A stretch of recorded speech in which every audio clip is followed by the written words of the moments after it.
nous amener aujourd'hui à voir le bénéfice de travailler avec Dieu. Et quand on connaît le bénéfice d'agir pour l'œuvre de Dieu, quels que soient les obstacles, on va s'engager à servir le Seigneur. Quand on connaît le bénéfice de servir Dieu, on se dit, qu'est-ce qui me séparera de l'amour du Seigneur? Et l'apôtre Paul commence à citer une liste de choses qui ressemblent beaucoup à la neige de 30 cm de Québec. Lorsque tu regardes par la fenêtre, 30 cm, tu regardes, tu dis, qu'est-ce qui me séparera de l'amour du Seigneur? Le culte commence dans 1h30, comment je vais y aller? Qu'est-ce qui me séparera? Il dit, est-ce que ça serait l'abondance? Est-ce que ça serait la famine, la perte, de toutes sortes de pertes? Est-ce que ça serait le couronnement ou ça serait l'échec? Est-ce que ça serait les tribulations ou la gloire? Est-ce que ça serait le fait que je suis entouré de beaucoup de gens ou que je me retrouve seul? Qu'est-ce qui me séparerait de l'amour du Seigneur? Et moi j'ai envie d'ajouter sur cette liste-là un bon nombre de choses. Est-ce un mari absent ou une femme présente? Est-ce que ça serait parce que les enfants m'ont abandonné ou parce que je suis entouré de ma famille? Qu'est-ce qui me séparait de l'amour du Seigneur? Est-ce un bon emploi qui paye bien, avec un horaire extraordinaire, ou un petit emploi sans un bon salaire, mais qui occupe toute ma semaine? Qu'est-ce qui me séparait de l'amour du Seigneur? Une auto ou je suis à pied, en transport en commun? L'apôtre Paul ajoute que dans toutes ces choses, nous sommes plus que vainqueurs par celui qui nous a aimés, Jésus-Christ. Dans la vie d'un homme, il faudrait, surtout lorsqu'on parle de l'œuvre de Dieu, prendre de petits temps d'arrêt où on dresse une liste de choses qui paraissent être des potentielles résistances à notre marche, à notre progression avec Dieu, à notre envie de servir Dieu. Avec le cœur qu'on a de servir Dieu, qu'est-ce qui me séparerait du service? Après le culte ici, probablement, je vais faire une émission dans une chaîne de télé web. Et une des choses dont je vais parler serait les limites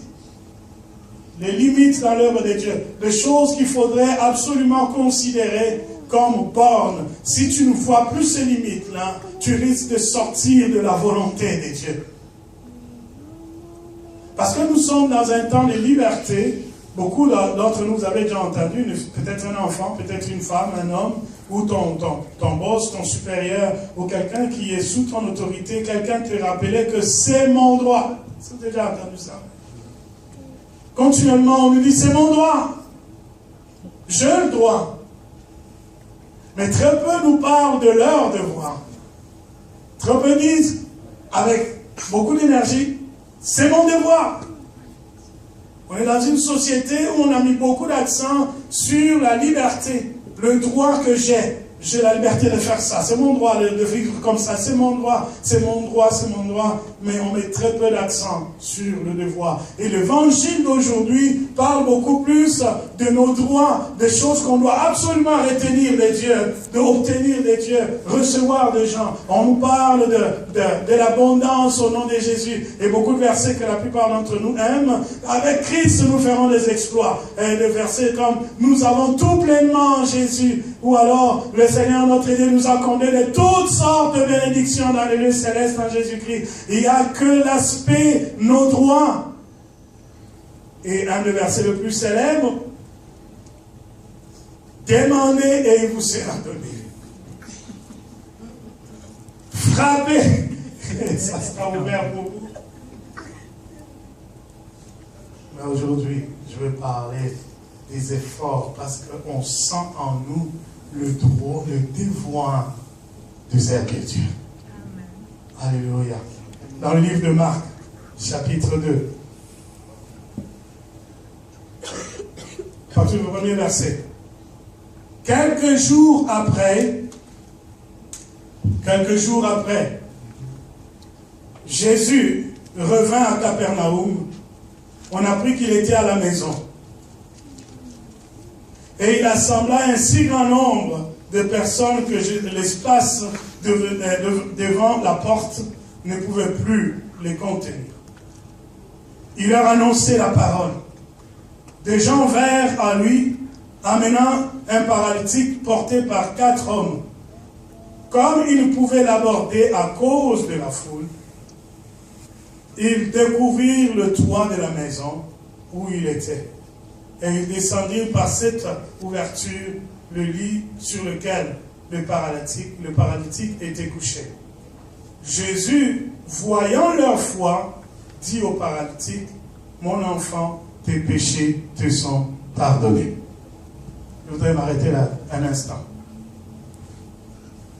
C'est important lorsqu'on est dans une série comme celle-ci, mon père agit, moi aussi j'agis, je fasse un équilibre entre les textes qui sont de l'Ancien Testament et du Nouveau Testament. On a commencé cette série avec le texte du Nouveau Testament de Jean, chapitre 5, alors que le Christ avait rencontré cet homme malade pendant de longtemps, pendant une longue période à la piscine de Bethsaïda. Bethsaïda retient maison de la visitation, maison où l'Éternel guérit, mais la maison où l'Éternel descend pour guérir. Cet homme est resté longtemps à cet endroit de bénédiction, sans pour autant obtenir sa bénédiction. Il restait longtemps. Quand le Christ rencontre, il lui pose la question, veux-tu réellement retrouver la santé? On a abordé ce point-là. C'est pas que le Seigneur remet en question le désir de cet homme de se voir guérir, mais le Seigneur voudrait voir jusqu'à quel point cet homme est déterminé à changer son quotidien, jusqu'à quel point tu veux que les choses s'arrêtent, cette série de malheurs, cette succession de choses qui ne sont pas de ta destinée doivent s'arrêter.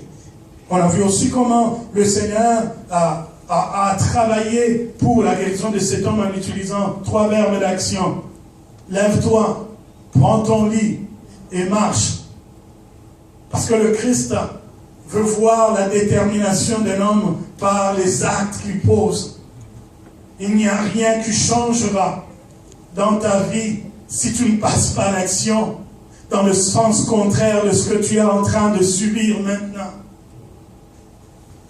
Lorsqu'on est pasteur, on reçoit beaucoup de sujets de prière. Quelqu'un te dira, pasteur, prie pour que je trouve le travail. Et c'est très important. C'est dans la volonté de Dieu que les hommes et les femmes travaillent. Ils aient un gain, qu'ils gagnent leur vie, c'est important. Mais on arrive aussi à des constats de foi qui font rire. Tu veux trouver un travail, oui. Est-ce que tu as déjà déposé un CV? Non. Mais attends, on ne t'appellera jamais. Est-ce que tu as déjà appliqué pour quelque chose? Non. Mais on ne t'appellera jamais. Je peux pas prier si tu ne te lèves pas et que tu ne prends pas le lit de la paresse, tu mets de côté, que tu commences à travailler ton CV, ton curriculum vitae comme il faut. Si tu ne le fais pas, il n'y aura aucun employeur qui t'appellera. Il faut que tu existes quelque part dans un registre et qu'on regarde ton CV, que ça les attire si tu corresponds au profil qu'ils recherchent. Et ils t'appelleront.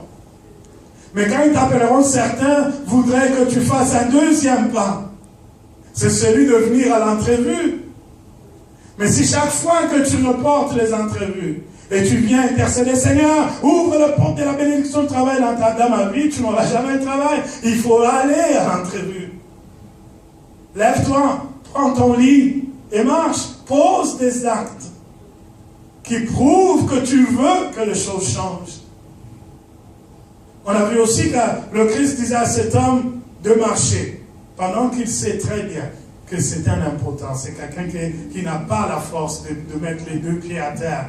Le Christ, à un moment donné, je n'aime pas cet évangile qui fait de nous des gens qui se lamentent jour après jour. L'apôtre Paul ne dit pas seulement qu'il n'y a que de prières de supplication. L'apôtre Paul dit, en tout temps, faites devant l'Éternel toutes sortes de prières. Il n'y a pas que de supplications. Il n'y a pas que de prières de demande. Il a dit, faites toutes sortes de prières, de supplications, de demandes, de louanges, de victoires. Mettez la liste que vous voulez, mais tu ne peux pas être focus qu'à une sorte de prière. Seigneur donne, Seigneur donne, Seigneur remplit, pendant qu'on arrive au moment de se mettre en marche. Il faut que tu quittes ton lit de souffrance pour que tu vois que tout ce que tu avais demandé a été exaucé, il faut que tu mettes ta foi en action. Il faut que tu commences à poser des actes. Je prends un exemple. Si tu avais dit, Seigneur, je mets un signe devant toi, comme la plupart d'entre nous, nous prions toujours avec des signes. Si cela est vraiment ta volonté, je voudrais que ceci arrive à 9h le matin. Mais si à 9h le matin, tu dors encore, tu ne verras même pas ton signe. Il faut que tu te réveilles. Il faut que tu sois conséquent par rapport à ce que tu demandes. Est-ce que quelqu'un est avec moi? Je suis en train de nous dire les conditions qui feraient que tu te mettes en marche. Il faut que dans la tête, tu sois conséquent avec les prières que tu fais. Alors, on revient à la vie de l'église locale. On prie, Seigneur, nous voulons que notre église grandisse. C'est la volonté de Dieu, parce que Dieu agit toujours selon sa volonté. C'est la volonté de Dieu que nous nous multiplions. Mais pour que cette volonté devienne manifeste, il faut que quelqu'un travaille pour. Il faut qu'on se mette au travail, parce qu'il y a un bénéfice. Dans notre texte de Marc, qu'on vient de lire au chapitre 2, la Bible dit quelques jours après quoi? Parce que le Seigneur est en œuvre continuellement. Après avoir guéri un lépreux au chapitre 1er, le Seigneur, il revient maintenant à la maison. Lorsque j'ai commencé cette prédication le dernier jour de l'anniversaire d'église, je disais, agir avec Dieu, c'est d'agir dans la perspective de la continuité du plan de Dieu. Dieu ne travaille pas d'une manière disparate. Le Seigneur a un plan, il a une vision, et il voudrait qu'on travaille selon la continuité de son plan. Lorsque le Christ s'est tenu dans le temple à 12 ans, il a pris le rouleau, il a lu « L'Esprit de l'Éternel est sur moi. Il m'a oint pour rendre libre le captif. Il vient de donner une des grandes lignes du plan du Père pour lequel il est venu sur terre. » Et toutes ces actions, il les menait en fonction du plan de Dieu. La volonté de Dieu est que les captifs soient libérés. Mais pour que les captifs soient libérés, Dieu agit avec les hommes. Il faut qu'il y ait certains hommes comme toi et moi qui reçoivent la parole de Dieu, qui croient en la puissance de Dieu, qui s'investissent de la puissance de Dieu et qui opèrent selon la puissance de Dieu, qui manifestent la puissance de Dieu pour que quelqu'un d'autre soit libéré. Donc la foi n'est pas passive, la foi est en action continuellement, même si les œuvres de la foi ne sont pas encore visibles. La foi est une dynamique. La foi ne nous amène pas à subir les choses comme des faiblards et dire, c'est le verset, c'est aussi les phrases le plus célèbre lorsque le chrétien ne croit plus en rien. Quand on dit, est-ce que tout va bien? Il dit, par la grâce de Dieu. C'est comme s'il dit, ça voulait dire, normalement ça ne va pas, mais je crois que ça pourra aller par la grâce de Dieu. À un moment donné, ça sonne bien, mais plus que ça traîne, ça sonne la défaite. Il faudrait que par la foi, on arrive à dire tout ira bien parce que je commence à voir le signe du changement depuis que je posais tel acte de foi, je fais telle chose, je commence à voir comment les choses s'améliorent. Par la grâce de Dieu, ce n'est pas une déclaration de défaite.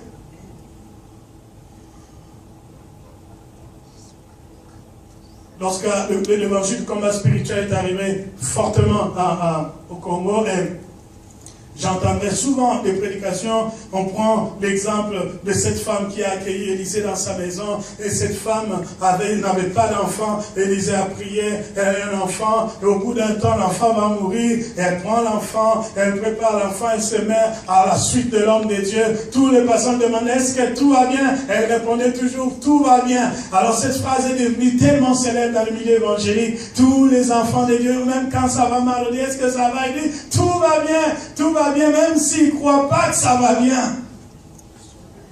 C'est possible qu'un prédicateur vous harangue avec une phrase que ça reste en vous et quand vous commencez à le citer comme une récitation carrément de ma main à 5 doigts. Ça, c'est quelque chose que j'ai entendu longtemps quand j'étais à l'école maternelle et j'ai fini par admettre que ma main avait 5 doigts. Parce que quelqu'un me l'a dit tout le temps. Mais j'ai pu comprendre les 5 doigts plus tard. Moi, je parle ici de l'esprit qui est derrière ce qu'on déclare. La foi est une force, mes amis. Et vous allez voir que le Christ va réagir par rapport à la foi de ces gens. Il rentre dans sa maison, après avoir agi selon le plan du Père. Il rentre dans la maison. Et quand il est à la maison, la Bible dit, on amènera un homme. Parce qu'il n'y avait plus de place pour entrer. La porte est barricadée, plein de monde. Il n'y a plus de place pour entrer. Ceux qui avaient amené ce paralytique n'avaient qu'une seule idée dans leur tête. L'idée, c'est que cet homme doit marcher. L'idée, c'est que cet homme doit marcher. Mais les conditions ne permettaient pas que cet homme marche. Premièrement, cet homme, lui-même, aucun de ce texte, nullement dans ce texte, on nous a dit qu'est-ce que cet homme désirait. Nullement. Dans ce texte.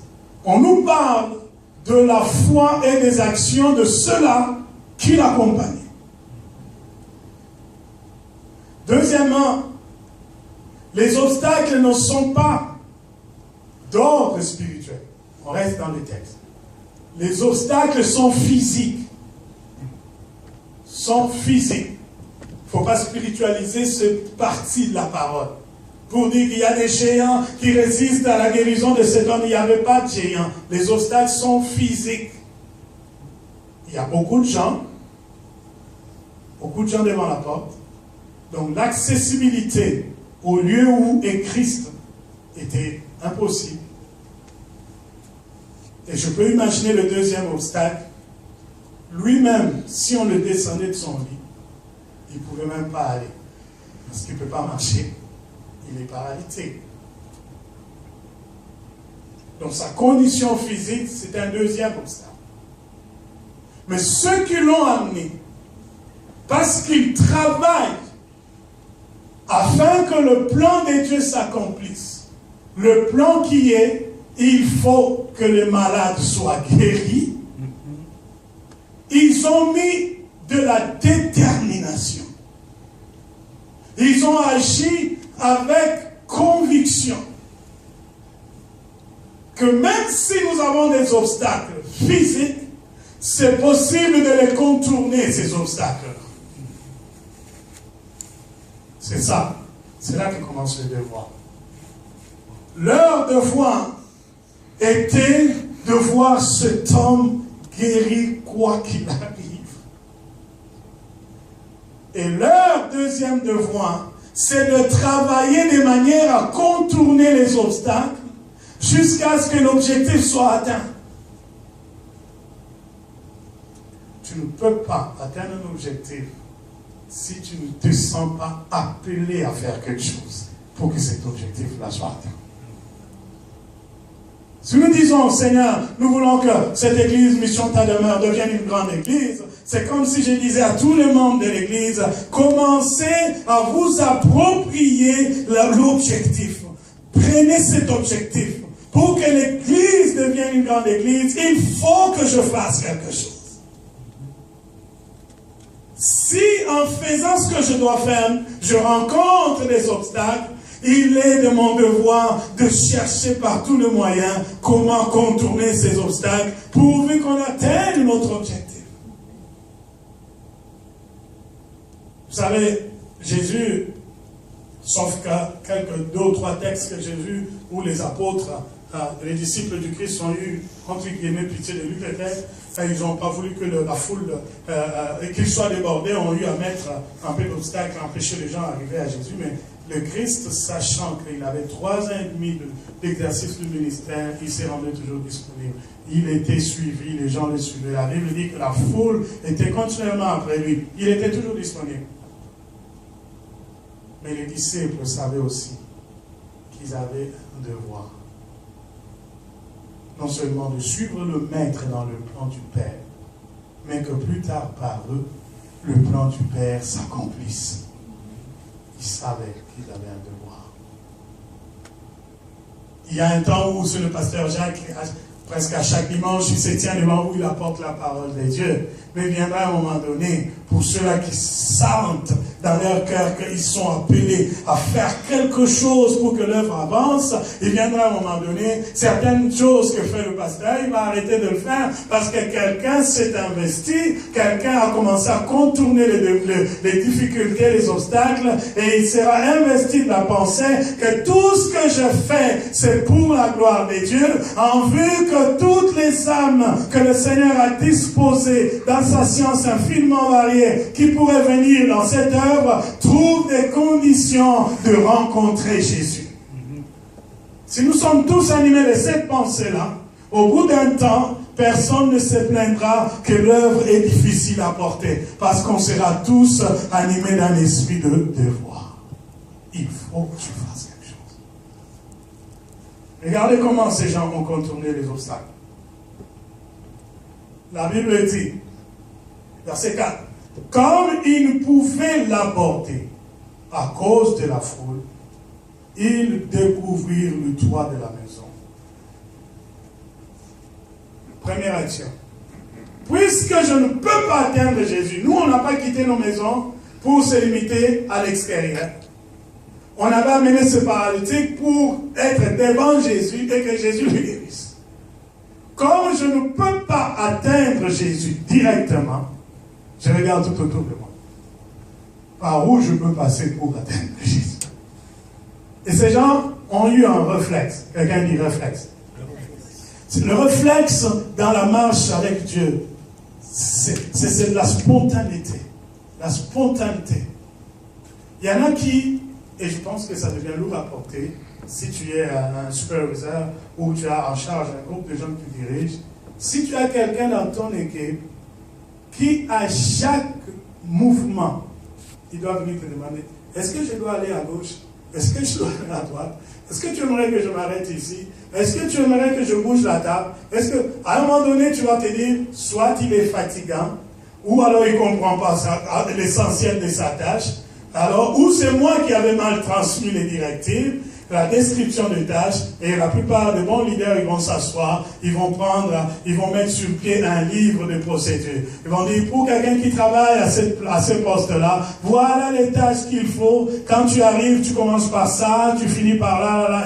Et pour que tu mets dans la personne un réflexe, l'automatisme, travaille, prends-toi en charge, sois autonome, prends des initiatives, car je ne serai pas là continuellement. Et le Christ a travaillé avec les apôtres, il travaillait dans cette optique-là. À un moment donné, il commençait à leur dire, encore un peu de temps vous me verrez, encore un peu de temps vous ne me verrez plus.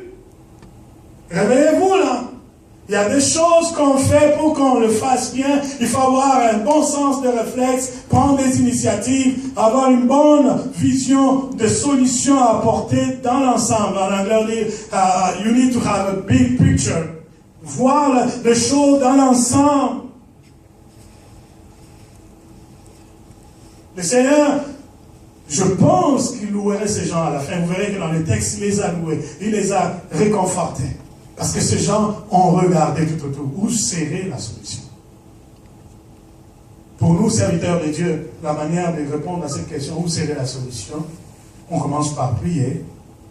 Et on ne prie pas n'importe comment. Je suis un de ceux-là qui croient à la prière objective. Pour bien prier, il faut bien analyser les choses. L'apôtre Jacques dit ceci. Vous priez, vous ne possédez pas parce que vous priez mal. Donc c'est possible qu'il y ait des gens qui prient et qui prient mal.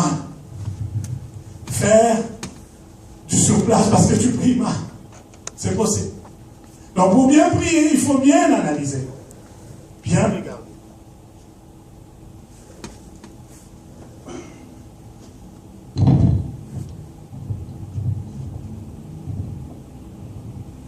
Gloire à Dieu. Je pense que là, les gens qui s'est appris à ce micro-là. Il était aussi un homme de grande vision. Il voyait les choses grandement. Tous ceux-là qui sont venus après Christ voyaient les choses grandement. Parce que tu ne peux pas prier sans observer. Il faut bien observer. Et il dit, je ne cesse de faire mention de vous dans mes prières, afin que Dieu vous ouvre les yeux, pour que vous compreniez quelle est la hauteur, la grandeur, la profondeur de la vocation à laquelle vous êtes appelés.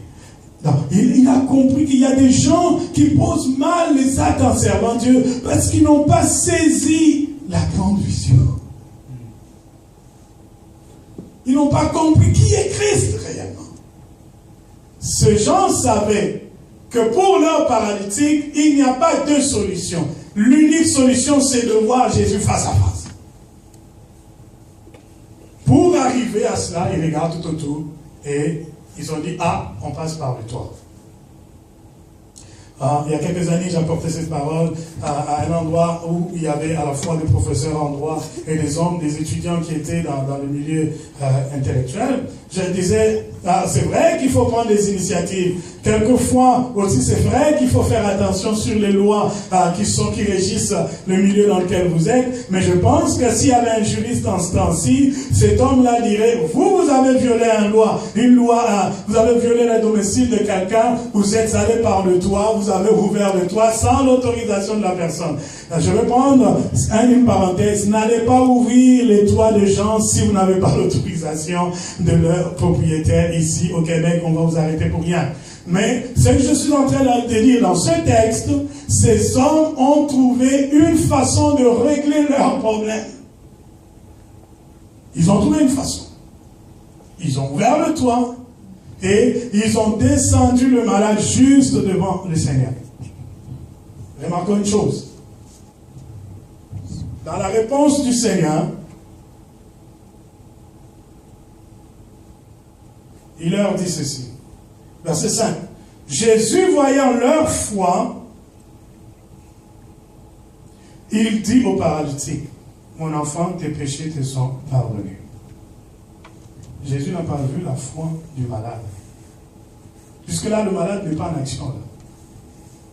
La scène, c'est entre le Christ et ceux-là qui l'ont amené.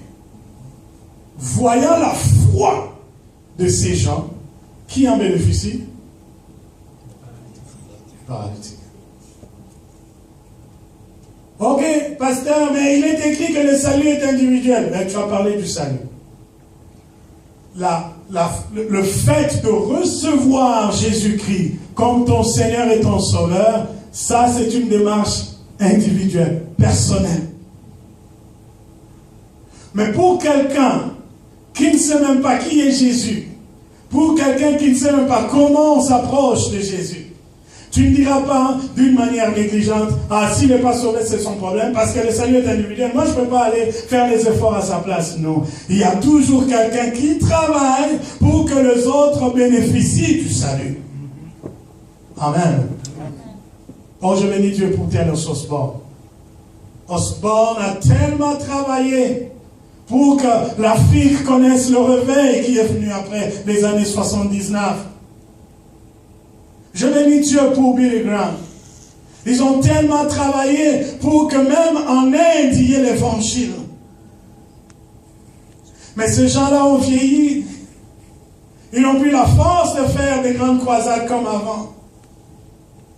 Pensez-vous que nos enfants qui naissent et d'autres qui naîtront 10 ans après ce moment, si le Christ ne revient pas, pensez-vous qu'ils ont besoin d'avoir une race de serviteurs comme ces amis qui ont ouvert le toit et qui ont amené le malade juste devant Jésus? Ça prend un homme et une femme qui sacrifient du temps, qui jeûnent, qui prient, qui prennent sa Bible, qui sortent dans la rue, qui évangélisent à quelqu'un, qui se disent, ok, si la loi ne me permet pas de parler à tout le monde dans la rue, j'irai sur Internet, je placerai des choses pour que quelqu'un connaisse Jésus.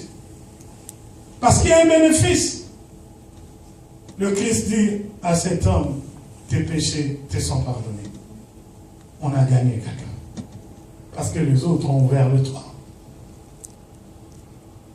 Ont ouvert le toit. Vous savez, quand tu fonces avec Jésus dans ces choses-là, et c'est humain, c'est normal, tu tu arriveras à un point où tu te diras, au fond, j'ai l'impression que depuis que je sers vraiment Dieu, je n'ai plus beaucoup de temps pour moi-même. Hein. C'est vrai. Parce que le temps pour nous-mêmes, c'est entre quelles heures? Si une journée n'a que 24 heures, on a 8 heures où on dort. Minimum, pour certaines personnes, 5-6 heures. On peut prendre 8 heures. Et on se lève, si on travaille, on commence à travailler. Le minimum, c'est 8 heures. Pour certaines personnes, c'est moins de 8 heures en une journée. Il y en a qui font 10 et 12. Tu as déjà 16 heures minimum de ta journée qui sont parties.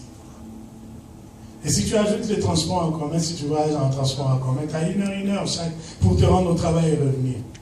Tu comprends? Pour le travail, tu as 10 heures minimum. Pour certaines personnes, c'est 14 heures. Partir et revenir. Tu ajoutes 14 heures là, à tes 8 heures de sommeil de nuit, tu as déjà 22 heures qui sont parties. Il te reste tes 2 heures. Si tu as la famille, tu auras besoin de parler avec la famille. Si tu as une femme et tu as un homme, tu devrais passer du temps avec ta femme ou ton mari. Mais si on ne regarde qu'à cela, l'œuvre de Dieu ne se fera pas. Amen. Amen. Si on ne regarde qu'à cela, on n'aura pas le temps de venir un vendredi à l'église. Vous devez vous dire que quelqu'un quelque part, pour que moi je sois béni, pour que moi je sois nourri, quelqu'un quelque part est en train de se sacrifier. Quelqu'un quelque part, il fait un devoir en se privant de ses droits. Il a le droit de dormir comme tout le monde. À un moment donné, l'apôtre Paul était fatigué de voir la lenteur avec laquelle les gens des îles comprenaient les choses. Il dit, mes frères, vous pensez quoi? N'ai-je pas le droit comme les autres aussi de venir parmi vous, de vous enseigner et de prendre aussi une femme avec moi, de m'en aller? J'ai aussi le droit comme les autres. N'ai-je pas le droit comme les autres de venir parmi vous et de bénéficier de votre argent? C'est mon droit. Mais je me prive toutes ces choses afin de gagner Christ. Donc pour que nous soyons solidifiés dans la foi, il y a toujours quelqu'un qui se sacrifie. Il se prive de ses droits en faisant ses devoirs pour que l'évangile vous atteigne. En étant à Las Vegas, j'étais avec le représentant du ministère de Bill Graham. Il me montrait les vidéos des villages dans lesquels ils sont arrivés en Indonésie, dans des endroits le plus compliqués. Et ça me rappelle quand j'étais encore intercesseur à Kinshasa, on priait. Et le sujet des jeunes de mon âge était toujours, je suis appelé au ministère, Seigneur, envoie-nous partout dans le monde. Et il parlait toujours d'aller en Europe, d'aller aux États-Unis, d'aller évangéliser partout dans le monde. Et très peu pouvaient dire, Seigneur, je suis appelé au ministère, envoie-moi à Kindu là-bas, je veux prêcher la parole de Dieu dans le Maniema. Très peu parlaient de petits villages. Parce qu'on croyait que la bénédiction, c'est aux États-Unis. Pendant que les évangélistes des États-Unis priaient, Seigneur, nous voulons atteindre la forêt équatoriale, nous voulons aller parler aux pygmées, nous voulons leur apporter la parole de Dieu. Que Dieu nous aide. En faisant nos devoirs, ce n'est pas la gloire qu'on recherche. C'est le bénéfice dans la vie de chaque âme que Dieu est sur notre chemin. Alléluia. Après 19 ans, 20 ans ici, si on me dit, est-ce que tu as envie de retourner vivre au Congo, c'est ce que je dirais oui. Parce que je dis, oh, l'hiver, 19 ans, c'est trop. Mais il y a une seule raison, pour l'instant, qui m'empêcherait de dire, oui, c'est vos âmes. Parce que je sais que j'ai un devoir. Il faut que je fasse quelque chose.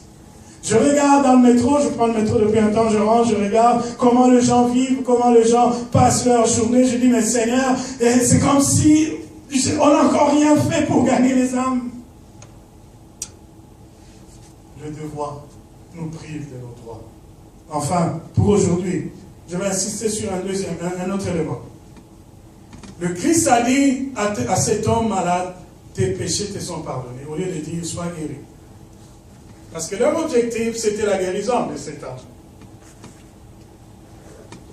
On est ensemble? Leur objectif, ils voulaient voir le paralytique marcher.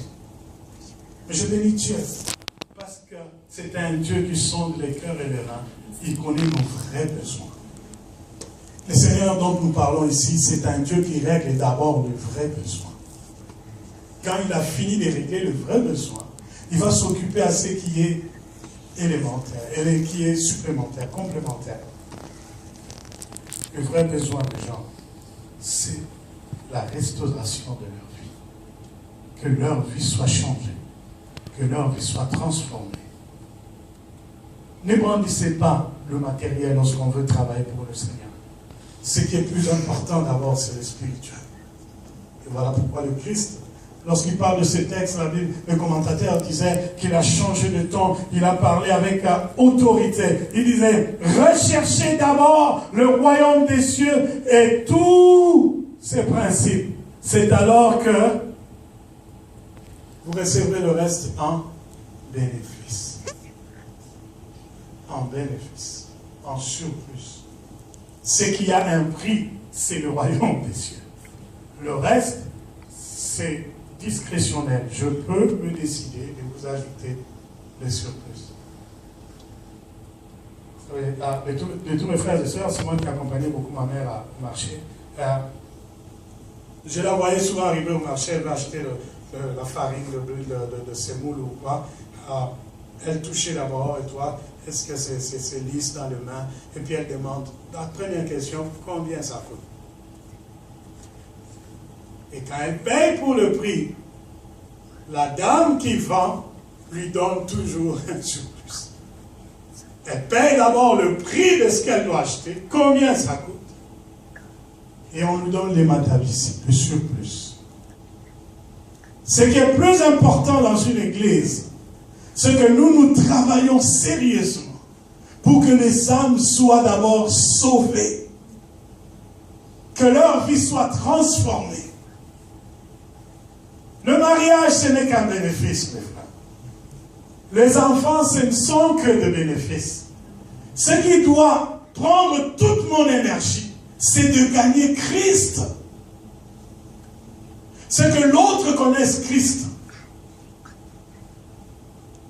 Quelqu'un me disait, pasteur, je veux me joindre dans ton église. Moi, je dis, où tu pries? Oh, je prie à tel endroit. Mais pourquoi tu veux quitter l'endroit? Il dit, non, là, je suis allé parce que je cherchais une femme à épouser. Maintenant que je trouvais qui je veux épouser, je cherche une église où je peux grandir avec Dieu. Donc, pour lui, il est déjà convaincu que là où je suis, je ne reçois pas ce qui rencontre mon vrai besoin. Mais pour l'instant, je comble d'abord l'élémentaire. Maintenant, j'ai eu l'élémentaire, je vais aller chercher le vrai besoin. Je prie que Dieu change la priorité des choses dans les vies des gens. D'abord, le royaume des cieux, et le reste, ça sera par bénéfice. Amen. C'est la faute aux hommes de Dieu. Nous présentons l'évangile de bénédiction plus que le salut. Regarde les croisades. Pancarte, grosse pancarte. 3 grandes journées de guérison et de miracles. Les gens ne viendront que pour la guérison et les miracles. Mais j'aimerais que quelqu'un dise 3 grandes journées de transformation de vie. Et l'autre me répondra, mais pasteur, si tu écris comme ça, tu n'auras pas beaucoup de gens. Ce qui importe, ce n'est pas beaucoup de gens. Ce qui importe, c'est une personne à la fois qui soit sauvée. Jésus a dit à cet homme, tes péchés te sont pardonnés. Ah, la foule enragée. Comment il peut dire que les péchés peuvent être pardonnés? Il se prend pour un Dieu. Alors Jésus, dans notre texte, on parle du même texte, on dit, qu'est-ce qui est plus difficile pour vous? De dire à quelqu'un, tes péchés te sont pardonnés, ou de lui dire, lève-toi, sois guéri. Jésus leur dit, qu'est-ce qui est plus difficile? Quant à moi, je préfère régler ce qui est plus important. Tes péchés te sont pardonnés. Mais puisque vous voulez voir l'autre facette de qui je suis, alors il se retourne vers cet homme. La Bible dit ceci. Verset 11. Je te l'ordonne, dit-il au paralytique, lève-toi, prends ton lit et va à ta maison. Il a réglé l'essentiel, le plus important, Et après, il prouve que ce que vous croyez que je ne suis pas capable de faire, là, je peux le faire. Comme il avait dit à la même personne, à l'autre personne à Bethsaïda, c'est la même phrase. Lève-toi, prends ton lit et marche. Il est capable, ce Dieu. Quelqu'un dit, mon Dieu est capable. Mon Dieu est capable. Mais le plus important, c'est qu'il règle d'abord ma relation spirituelle avec lui. Bien aimé, il viendra un temps où les gens accoururont pour rencontrer les dieux des guérisseurs miracles. Mais pour l'instant, à la deuxième année de l'Église, nous voulons travailler au salut. Travailler au salut. Que les gens soient sauvés. Que leur vie soit transformée. Leur caractère soit atteint par Dieu. Que leurs âmes soient affranchies par Dieu. Et la Bible dit que nous avons tout pleinement en Jésus-Christ notre Seigneur. Tout est déjà là pour nous. Mais attaquons-nous d'abord à l'essentiel, ce qui est plus important.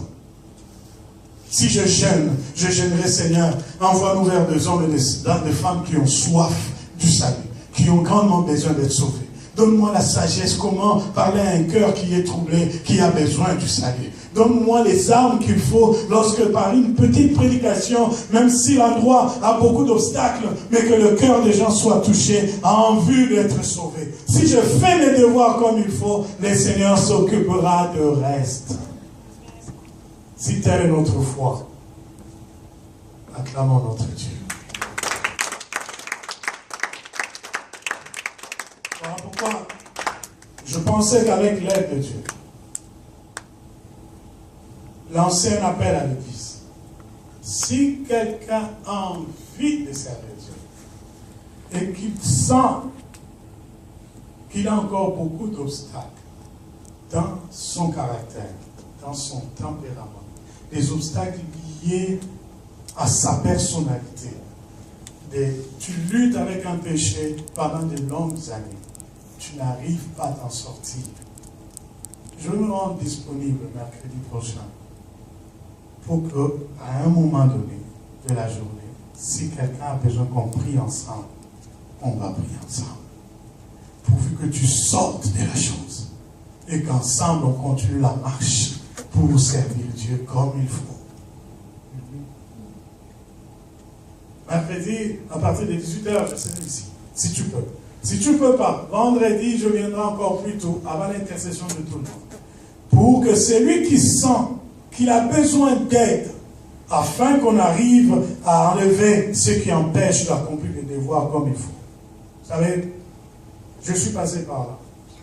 Membre, assis sur le banc, écoutant la parole plusieurs fois. Mais un jour, l'Esprit de Dieu te combat qu'il faut que tu enlèves les charges de ce qui est collé à toi. Si tu ne l'enlèves pas, tu ne peux pas aller plus loin. Il ne faut pas suivre Jésus à l'église par accoutumance. Il faut avoir un défi. Il faut que je me lève, que je prenne mon lit, que je l'amène et que je continue ma marche. Je ne veux pas être continuellement la même personne avec les mêmes chutes, les mêmes erreurs, le même manquement. Il faudrait qu'à un moment donné, tu te lèves, que tu tournes la page, tu ailles à une autre dimension. Donc, mercredi et vendredi, nous allons disposer le temps pour ces deux choses. Alors qu'on était à l'intercession vendredi, le Seigneur a agi de la manière qu'il a agi et nous a donné, en retournant à la maison, de comprendre que le Seigneur voudrait qu'on ouvre cette porte-là pour aider les gens. C'est notre devoir. Votre devoir, c'est aussi d'aider un frère. Il y a des choses que le pasteur ne voit pas. Des choses dont tu n'es pas au courant. Mais si tu sais, par des faits vérifiables, qu'un frère ou une sœur est en train de traverser un moment difficile de conduite, ne te gêne pas, va le voir.